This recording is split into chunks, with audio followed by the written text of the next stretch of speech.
So this past week on Impact Wrestling, we did see new Impact World Tag Team Champions, but it wasn't the Impact World Tag Team Champions that you thought you were going to see, because of course, heading into the show, we knew we were going to see FinJuice, New Japan Pro Wrestling's FinJuice, defend their Impact World Tag Team Championships against the team of Ace Austin and Madman Fulton. Of course, Ace Austin and Madman Fulton had become #1 contenders for the Impact World Tag Team Championships the prior Saturday at Impact Under Siege, but it wasn't any of those teams that left Nashville as the Impact World Tag Team Champions, because Violent by Design's Rhino and Joe Doring are the new Impact World Tag Team Champion. Yes, that is right. Violent by Design's Rhino and Joe Doring are the new Impact World Tag Team Champions after defeating FinJuice, of course, Juice Robinson and David Finlay during this week's Impact Wrestling episode on AXS TV. Now, this is the first time that the team have held the Tag Team Championships together. Now, last year, if you recall, because this is a good bit of storytelling by Impact Wrestling here, you kind of forgot about it, but now obviously brutally reminded it this past week. Last year at Bound for Glory, Rhino won the Call Your Shot trophy. Now, earlier in the main event of tonight's last week's episode of Impact Wrestling on AXS TV, FinJuice retained their Impact Tag Team Championships against Ace Austin and Madman Fulton, who, as I mentioned, won their opportunity at the Impact World Tag Team Championships at Under Siege last weekend to challenge for the titles. But it was in fact Eric Young, the leader of Violent by Design, who announced they were going to cash in Rhino's Call Your Shot trophy to capture FinJuice's championships, and they did. Rhino crushed Finlay with a gore, and Doring sent Robinson inside out with a massive lariat. The former champions FinJuice won the titles at Sacrifice this past March against the Good Brothers, Doc Gallows and Carl Anderson. FinJuice are also former New Japan Pro Wrestling IWGP Tag Team Champions. Now, in a recent interview, and there's so many layers to this one. This is why I wanted to do a video about it. Obviously, I was going to do a video about it because new tag team champions in Impact Wrestling is significant. I would have done the video earlier this week, but there has just been so much Impact Wrestling news over the course of the last few days, whether it's Moose signing and then denying that he's signing, whether it's Chelsea Green coming in, whether it's Don Callis no longer being an executive of the company. There has just been so much going on in the world of Impact this week that it's Sunday and we're finally getting an opportunity to talk about the new Impact World Tag Team Champions. Now, in a recent interview on Stories with Briscoe and Bradshaw, David Finlay's father, Fit Finlay, admitted that David was looking into options for his future. This is what Fit Finlay had to say, quote, "Dave's a little bit confused at the minute as to what to do next, Is he going to stay in Japan? Does he want to try it here, like WWE or whatever? But him and I are going to have a sit down when he does eventually come home and try and figure it out, because he needs a little bit of wisdom put in his head, not that I have any." Now, it's interesting, the behind-the-scenes situation as to how this whole tag team match came together. So we'll touch on that in a second. When it comes to the actual segment itself and what happened on Impact this week, it's so interesting how things can change, isn't it? Because remember that Rhino did win the Call Your Shot trophy gauntlet match at Bound for Glory last year. He wasn't even meant to win that match. What was meant to happen at that show was Heath was meant to win, because the stipulation going in, wasn't it, that Heath and Rhino were going to compete in that match. Heath was a free agent, right? He's a free agent. He didn't have a contract with Impact Wrestling.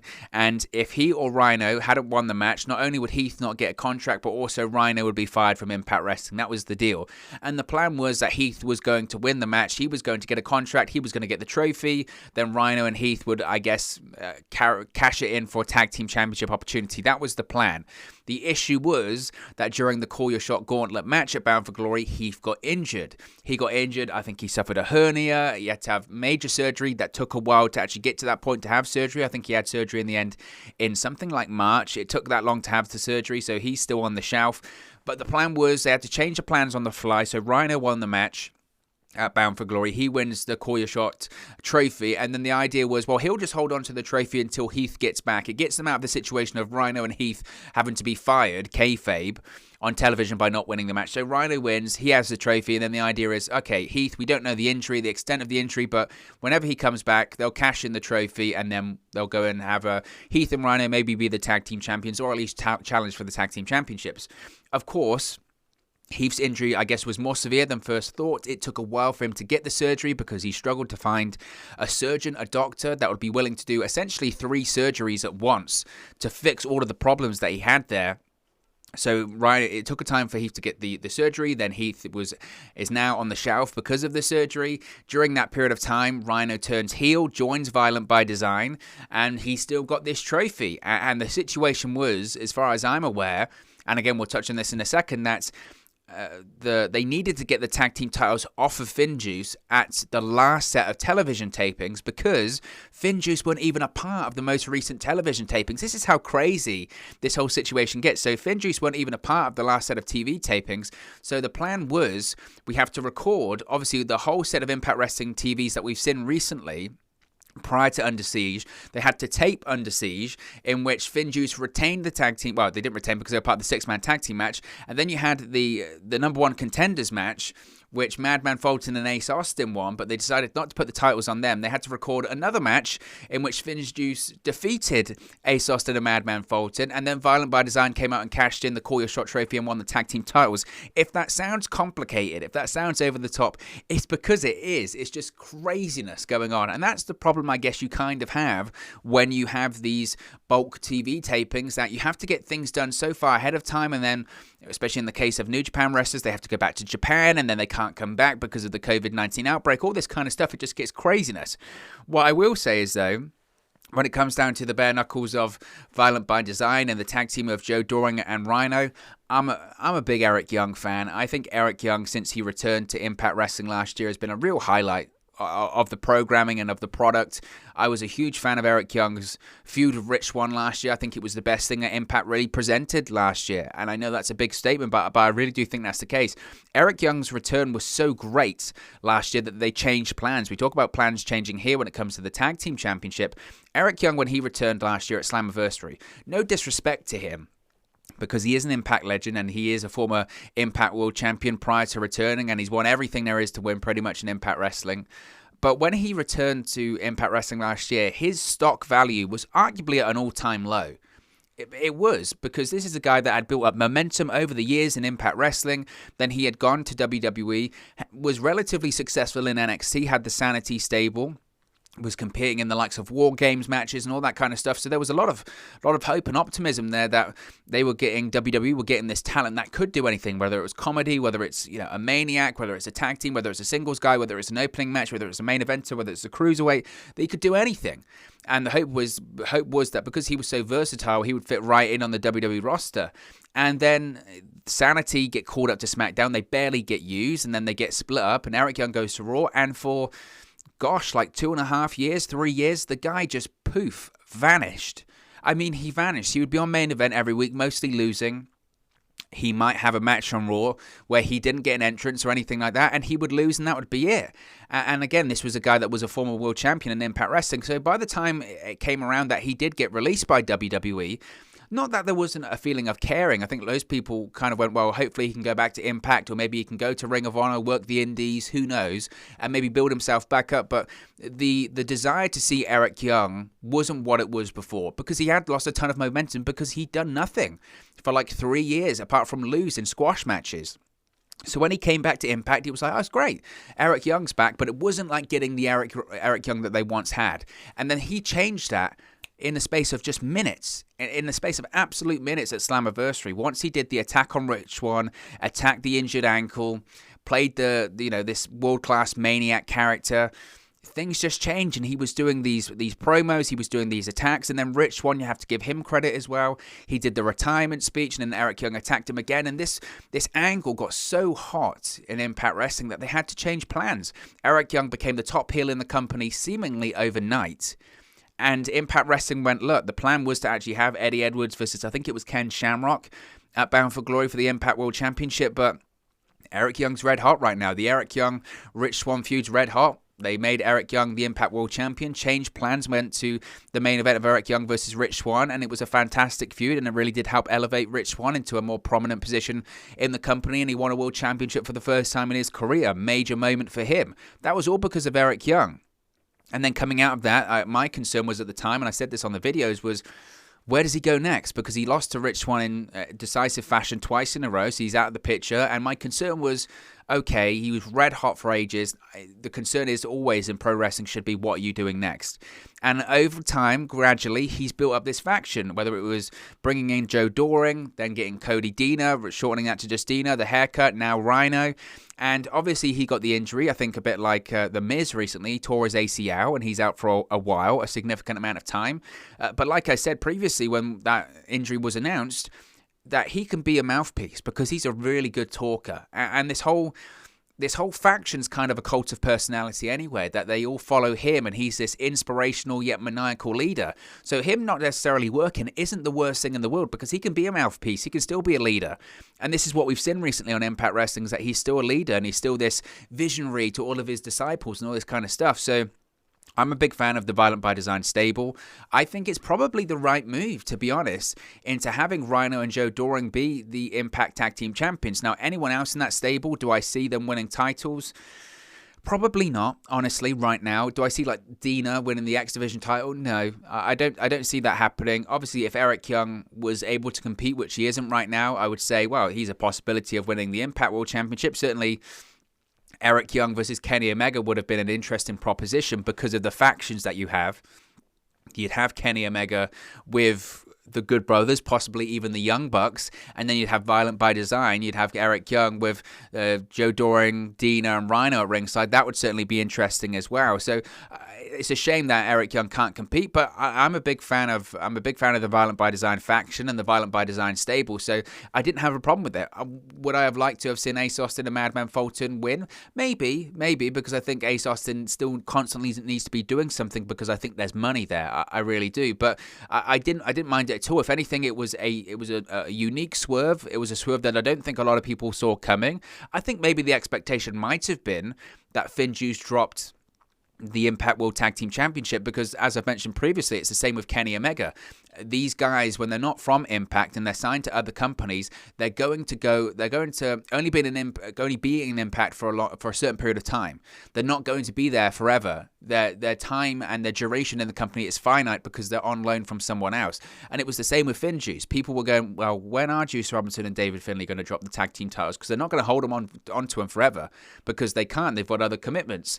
So when Ace Austin and Madman Fulton didn't win on Thursday, it was kind of like, wow, maybe they are going to go to Slammiversary then. That would make sense. It's the next big show. They could drop the titles there. And then suddenly when Violent by Design come out, suddenly it caught everyone off guard. So I thought it was a real fun ending. I thought it was a different ending. And again, I liked it. And as I mentioned, I spoke about this before.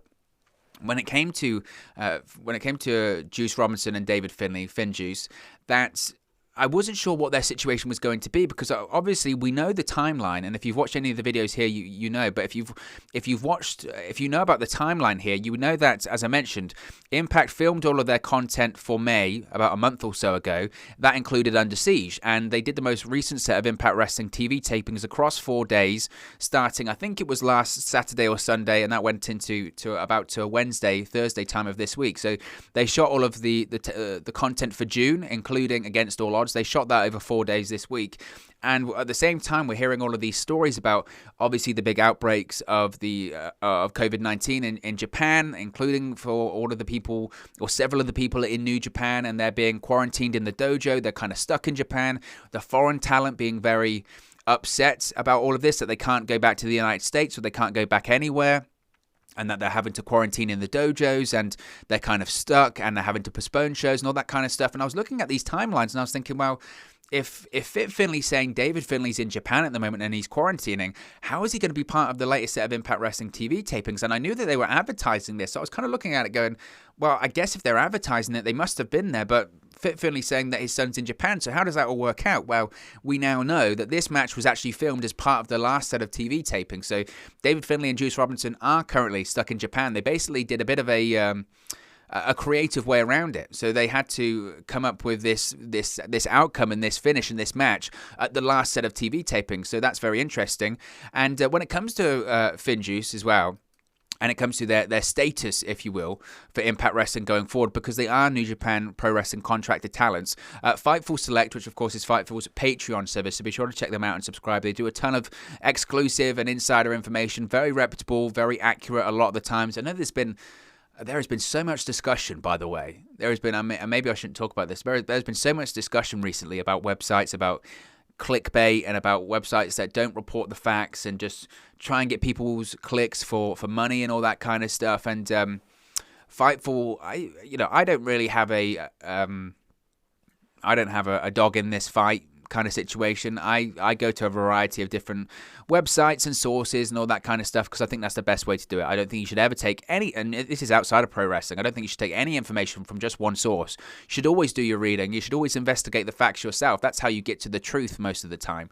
But Fightful, anyway, their Patreon service, Fightful Select, have reported the following when it comes to an update about FinJuice, which is very interesting when it comes to Impact. They've said, quote, to clear up any confusion, Juice Robinson and David Finlay were not at the most recent set of Impact Wrestling television tapings and are not immediately figured into the company's creative plans.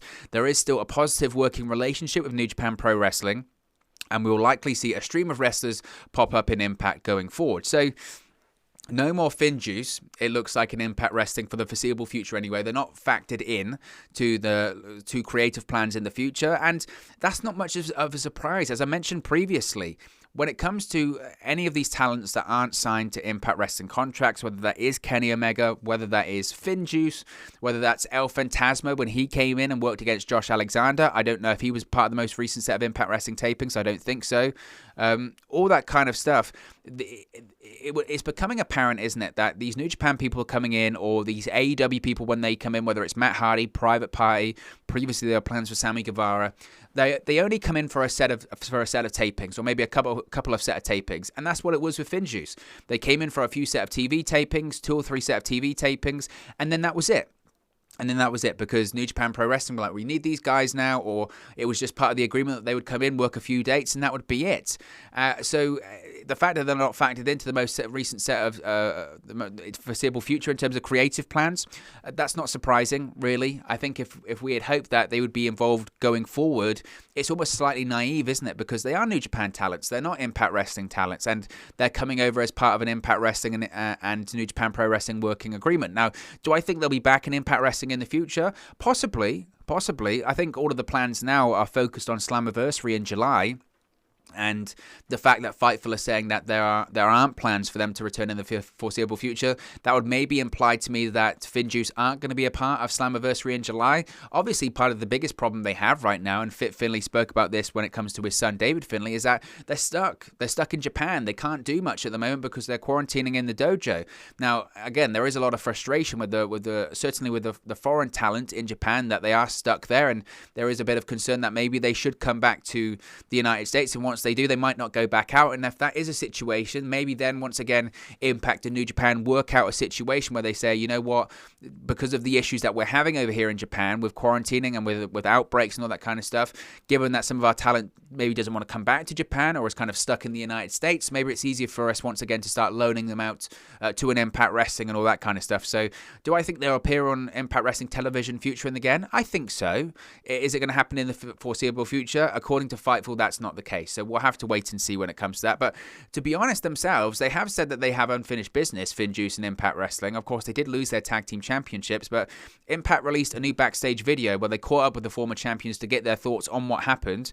And this is what they had to say. This is what David Finlay had to say, quote, "What the hell is a call your shot trophy? I've heard of a briefcase, didn't know there was a trophy." Now, FinJuice were interviewed by Gia Miller earlier on in the program and shared that they would be going back to Japan after the show. No information was given if they would be returning. We now know that's not the case. But according to Juice Robinson, though, they will be back soon enough. He said this, quote, "We're going to Japan, we're whooping ass, and we're coming back here sooner rather than later, and we're picking up where we left off." Well, besides before a couple of minutes ago, but we're picking up where we left off before we lost those damn belts. So they're saying that they will come back in the future. According to Fightful, it's not going to be in the foreseeable future. I think it was just a way to write them off of television until creative plans come up. And look, I mentioned before, when it comes to winning the tag team championships by Violent by Design, is that so much can change so quickly, especially now during the pandemic era of professional wrestling. Once FinJuice get back stateside, I think things could change, but that might not be happening for the foreseeable future. So certainly interesting, but we've got new tag team champions in Impact, and it's crazy. Everything's all changed at the moment in Impact Wrestling. But look, guys, as always, it's just one man's opinion. What are your thoughts on having new Impact World Tag Team Champions in Violent by Design's Joe Doring and Rhino, and FinJuice not being at the most recent set of TV tapings and being written out of storylines for the foreseeable future? Let me know your thoughts in the comment section below. I'll do my best to respond and reply to all of your comments. Really enjoy interacting with you guys, talking about Impact Wrestling, AEW, WWE, New Japan Pro Wrestling, all things pro wrestling here on the channel. So be sure to get involved in the community, drop a comment below. All opinions are welcome. If you have enjoyed this video, please do smash a like on the like button too. It really does help us out here on YouTube, gut the rankings, and get into people's recommendation feeds if they haven't seen our videos previously. But most importantly, if you haven't already, please do subscribe to Wrestle News 365. You can do that by clicking the bottom right hand corner of the screen right now, or if you wait a few seconds, there'll be a subscribe button at the end of this video along with another video for you to watch. Thank you very much for watching, listening, streaming, or have you come across this video today, and I'll speak to you again very, very soon. Hey guys, thank you for watching, listening, streaming, or however you come across this video today. Be sure to click on the video on the right there to watch our next video, or click the bottom there to subscribe, or the bottom right hand corner. Thank you very much, and I'll speak to you again very soon.